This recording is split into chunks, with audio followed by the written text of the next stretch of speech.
kekal dan abadi. Tuhan satu. Dan kepercayaan kepada Tuhan yang satu inilah, tauhid inilah, yang menjadi api yang berkobar-kobar menyala-nyala di dalam Quran itu. Dan jikalau api ini telah berkobar-kobar dan menyala-nyala pula di dalam dadanya seseorang manusia, manusia yang demikian itu menjadi manusia yang sebagai dikatakan oleh saudara Hamka.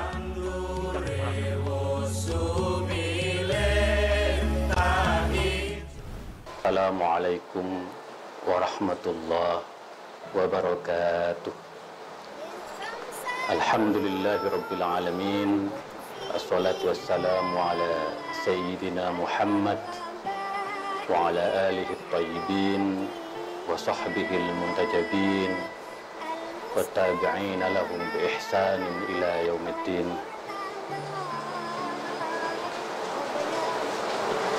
Marilah kita bersyukur kehadirat Allah Subhanahu wa taala dalam suasana Ramadan yang penuh berkah ini untuk senantiasa meningkatkan keimanan dan ketakwaan kita. Mudah-mudahan kita terpilih menjadi hamba-hamba Allah.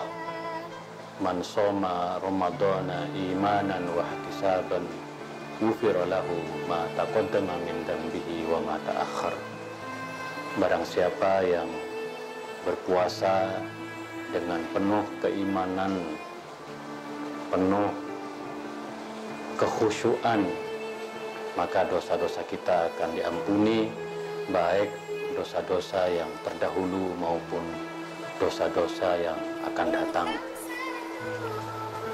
Lebih-lebih di tengah wabah COVID-19 ini, kita sedang diuji untuk sebanyak-banyaknya melakukan kebaikan kepada orang lain, sehingga puasa kita akan semakin bermakna dengan amal-amal yang kita lakukan, dengan doa-doa dan sholawat yang kita baca. Selanjutnya marilah kita sampaikan sholawat kepada baginda Rasulullah Sallallahu Alaihi Wasallam. Mudah-mudahan syafaatnya selalu menyertai kita dan memberikan pencerahan lahir dan batin, baik di dunia maupun di akhirat. Selama bulan Ramadan menjelang buka puasa, saya akan berbagi tentang pemikiran keislaman Bung Karno yang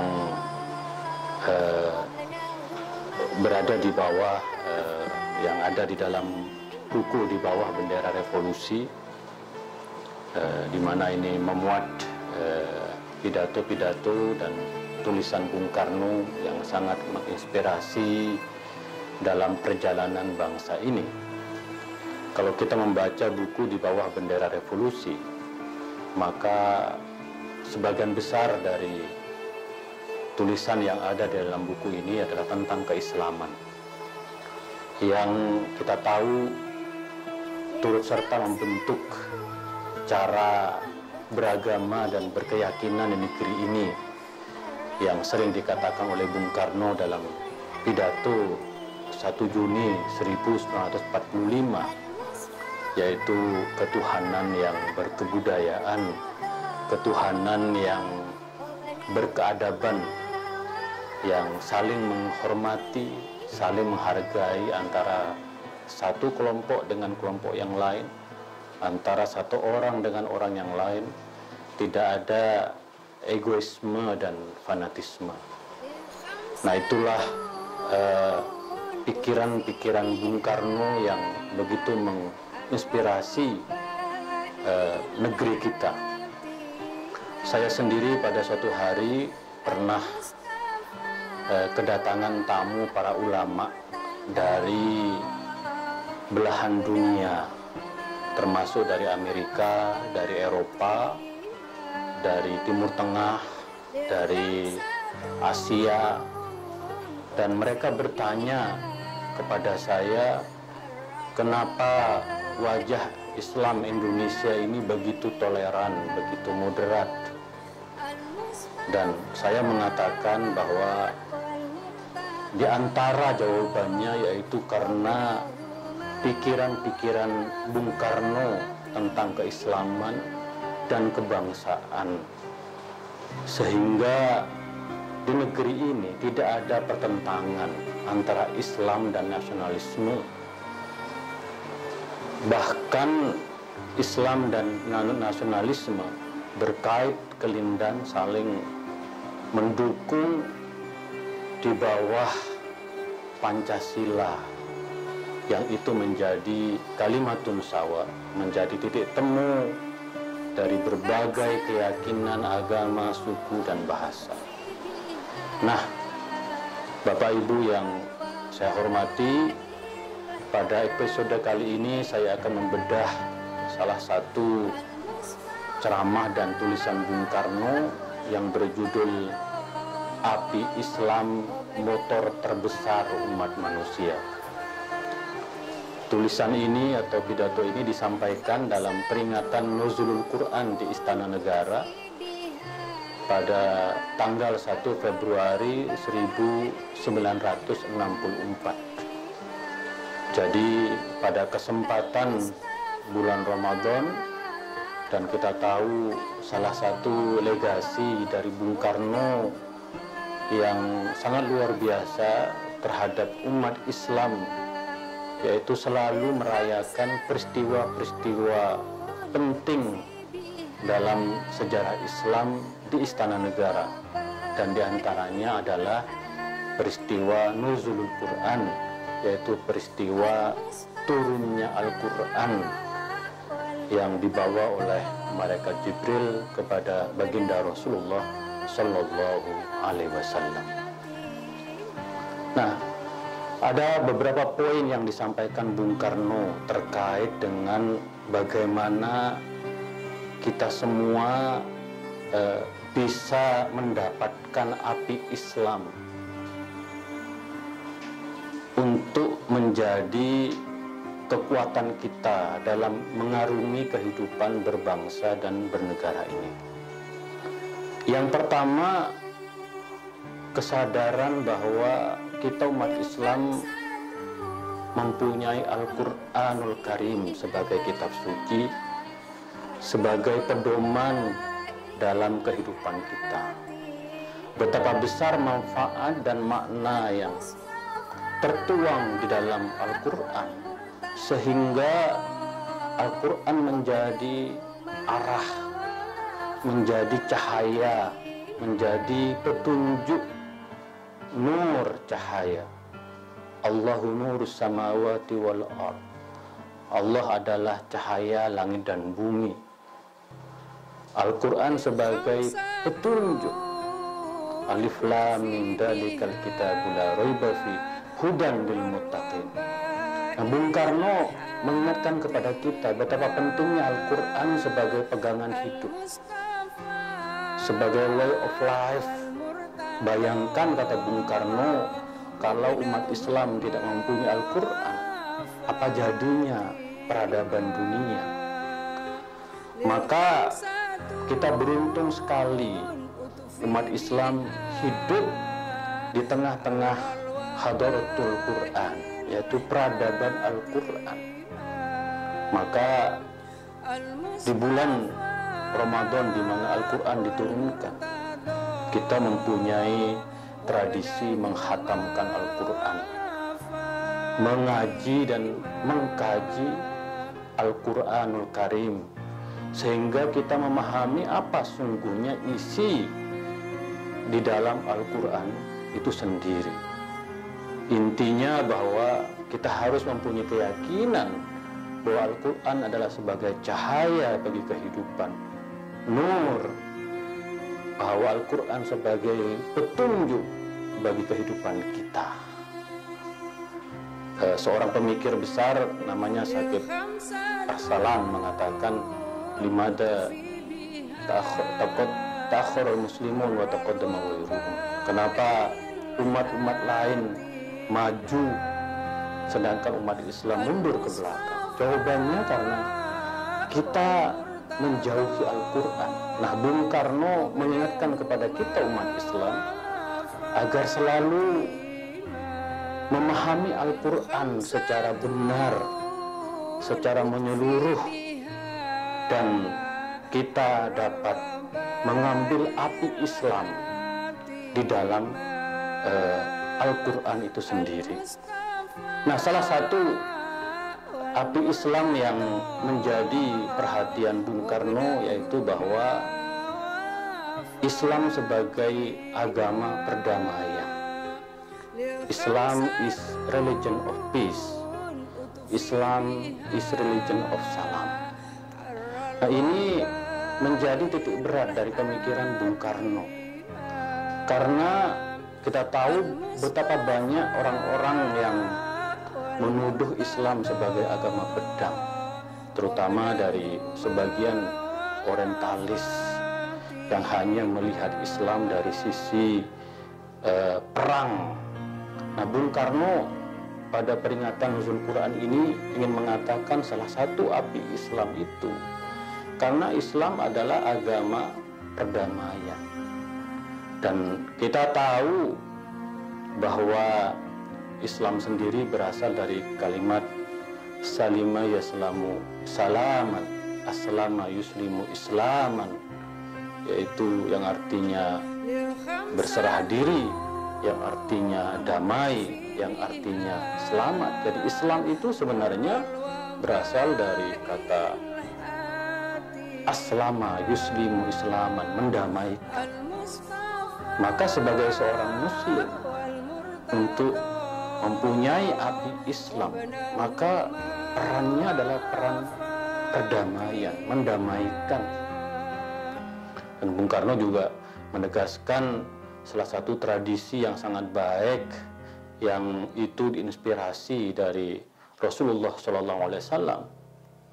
Jikalau kita bertemu dengan seseorang, kita mengucapkan Assalamualaikum, dan kemudian dijawab dengan Waalaikumsalam. Nah, kata Bung Karno, Assalamualaikum itu adalah salah satu tradisi di mana kita harus terus mengedepankan perdamaian. Salam damai, salam sejahtera untuk kalian. Lalu dijawab dengan Waalaikumsalam, salam damai juga dan salam sejahtera untuk kalian. Nah, ini sesungguhnya kalau kita membaca Al-Quran, membaca hadis Rasulullah SAW, betapa banyak pesan di mana kita harus saling mencintai, menjaga perdamaian dengan sesama. Tidak boleh ada pihak-pihak yang menebarkan kebencian, menebarkan hoax, menebarkan perseteruan, menebarkan perselisihan. Dan kita tahu bahwa Assalam, Maha Damai, itu salah satu nama Allah dalam Asmaul Husna.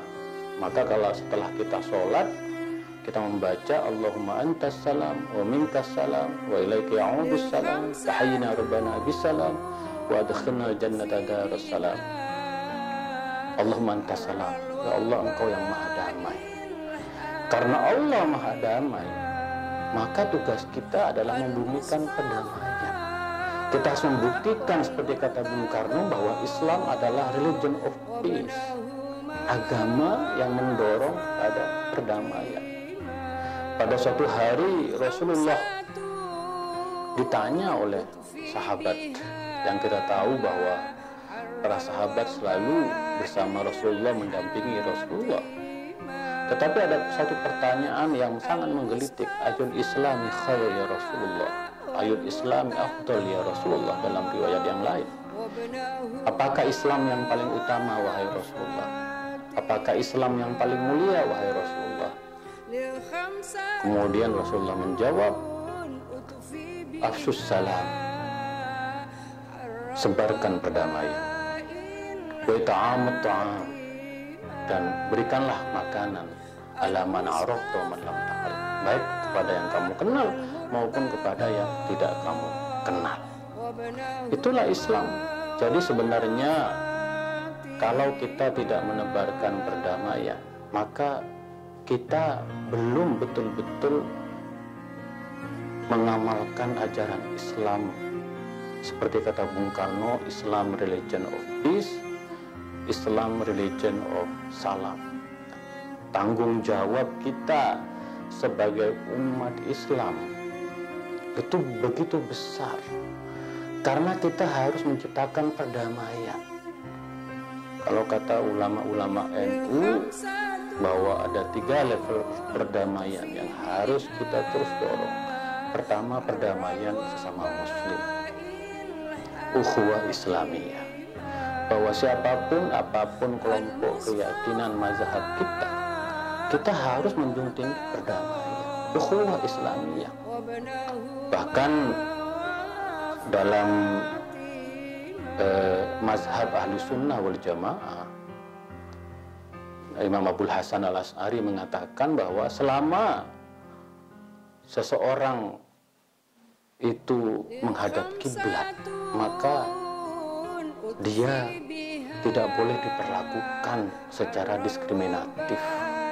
Siapapun yang menghadap kiblat, maka ukhuwah Islamiyah, perdamaian sama muslim, itu menjadi salah satu yang harus kita betul-betul wujudkan jikalau kita meyakini Islam is religion of peace ini.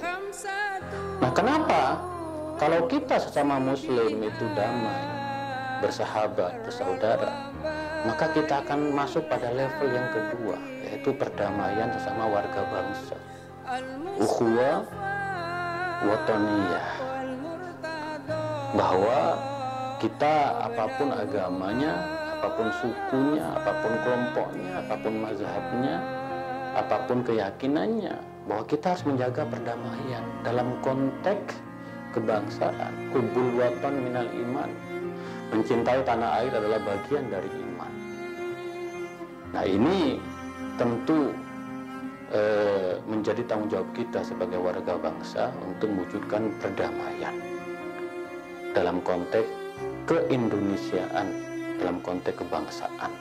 Nah, kalau kita sudah mampu menciptakan perdamaian dalam konteks kebangsaan, maka tanggung jawab kita adalah mewujudkan perdamaian dalam konteks kemanusiaan universal, ukhuwah insaniyah, ukhuwah basyariyah. Ini juga menjadi tanggung jawab konstitusional kita dalam pembukaan Undang-Undang Dasar 45, bahwa kita mempunyai tanggung jawab untuk mewujudkan perdamaian dunia. Nah, visi Bung Karno tentang Islam religion of peace ini adalah visi yang sangat luar biasa. Karena bagaimanapun tanpa perdamaian, maka kita tidak akan bisa membangun peradaban.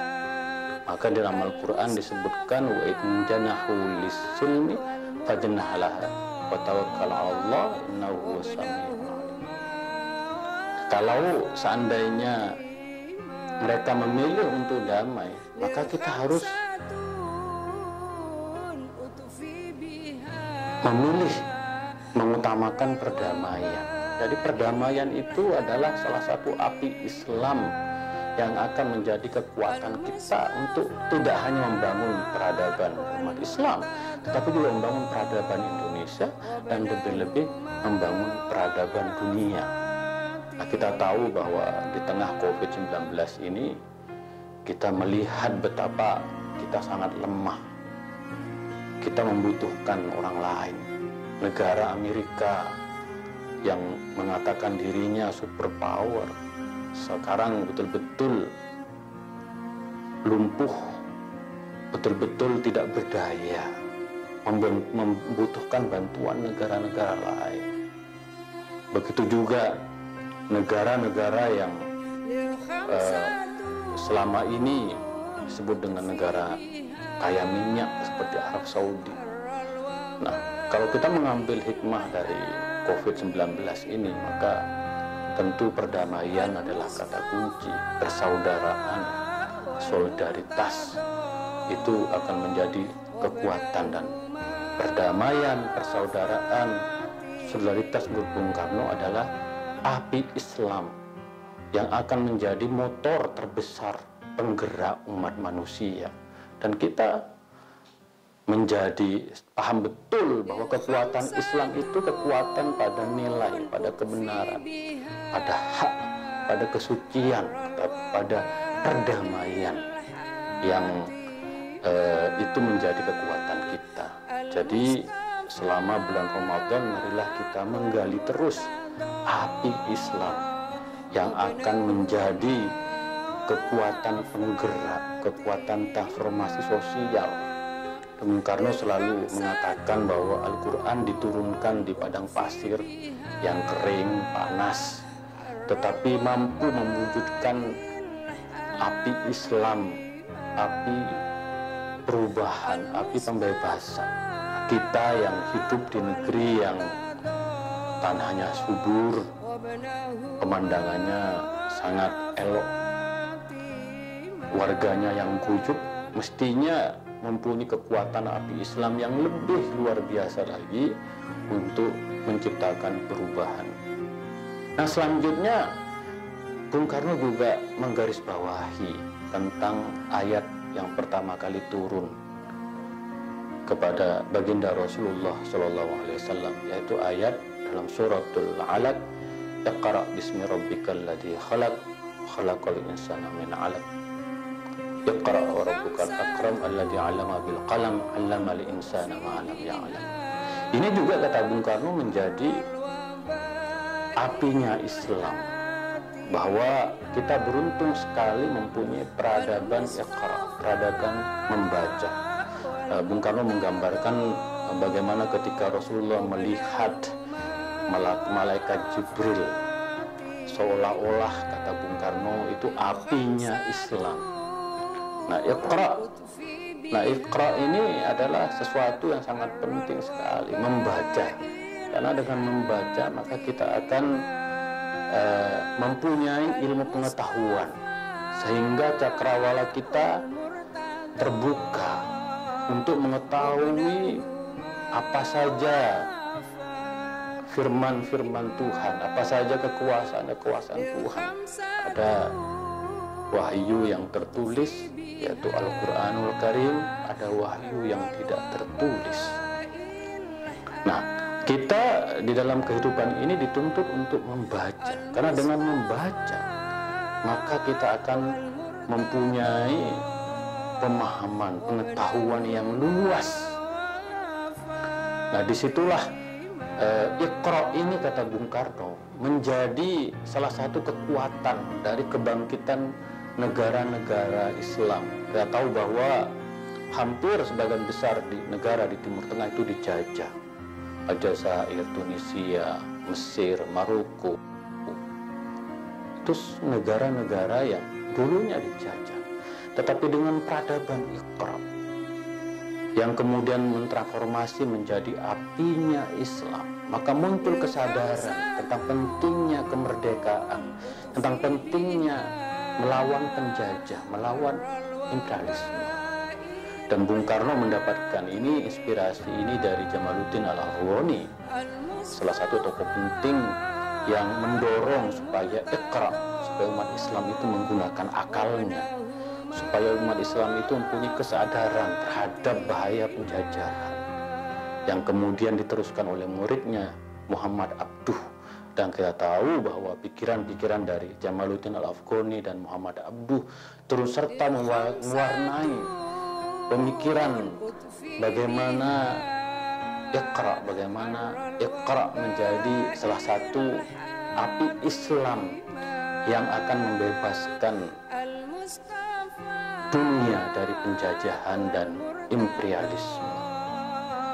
Jadi kita sangat beruntung sekali sebagai umat Islam, karena kita mempunyai satu peradaban, yaitu peradaban membaca. Dan membaca, kalau kita baca memahami surat Al-Alaq itu, yaitu membaca itu memang salah satu kunci keberhasilan manusia. Karena dengan tanpa membaca, maka manusia itu tidak mempunyai bekal yang cukup untuk memaknai kehidupan yang begitu kompleks ini. Dan kita tahu dalam perjalanan sejarahnya, ketika peradaban Islam itu maju, kita tahu bahwa Iqra itu menjadi salah satu kekuatan. Kita masih melihat di mana masa-masa kejayaan ketika buku Ibnu Sina Al-Qanun Fit-Tibb itu dijadikan salah satu rujukan kedokteran sekitar pada abad 16, dijadikan sampai abad 16 dijadikan rujukan kedokteran di seluruh perguruan tinggi di Eropa. Bahkan Al-Azhar, Universitas Al-Azhar ini universitas yang dalam diri Bung Karno sangat penting sekali. Kita pernah dalam sejarahnya Al-Azhar akan ditutup oleh Jamal Abdul Nasir, tetapi karena berkat dari jasa Bung Karno yang mengatakan bahwa Al-Azhar itu sangat penting bagi benteng moderasi Islam, sehingga Al-Azhar tidak jadi ditutup. Nah, Al-Azhar itu sendiri juga adalah salah satu bentuk dari betapa peradaban Iqra itu menjadi salah satu khazanah dalam tradisi Islam itu sendiri. Maka dari itu marilah kita terus meneladani pikiran-pikiran keislaman Bung Karno ini, di mana kita dituntut untuk terus memahami, terus menggali api Islam di dalam Al-Quranul Karim, terus meyakini bahwa Islam sebagai agama perdamaian, Islam is religion of peace, Islam is religion of salam, bahwa perdamaian adalah kekuatan kita sebagai umat Islam, bahwa perdamaian kekuatan kita sebagai warga negara bangsa Indonesia tercinta ini, bahwa perdamaian adalah salah satu kekuatan peradaban dunia. Dan marilah yang terakhir kita senantiasa menjadikan peradaban Iqra ini sebagai peradaban yang akan membuka cakrawala kita, menjadikan kita sebagai bangsa yang besar, bangsa yang terus melakukan inovasi dan penemuan-penemuan yang membawa kemaslahatan bagi dunia. Kita dalam suasana wabah COVID-19 ini, kita dituntut untuk menggunakan akal budi kita, hati nurani kita, terus melakukan iqra terhadap tanda-tanda yang Allah berikan kepada kita semua. Itulah kira-kira membedah pemikiran keislaman Bung Karno, api Islam, motor terbesar umat manusia. Mudah-mudahan memberikan manfaat bagi kita semua. Kita akan lanjutkan esok hari setengah jam sebelum membuka puasa. Wa ma taufiqi illa billah, alaihi tawakkaltu wa ilaihi unib, wallahul muwaffiq ila aqwamit thoriq. Assalamualaikum warahmatullahi wabarakatuh.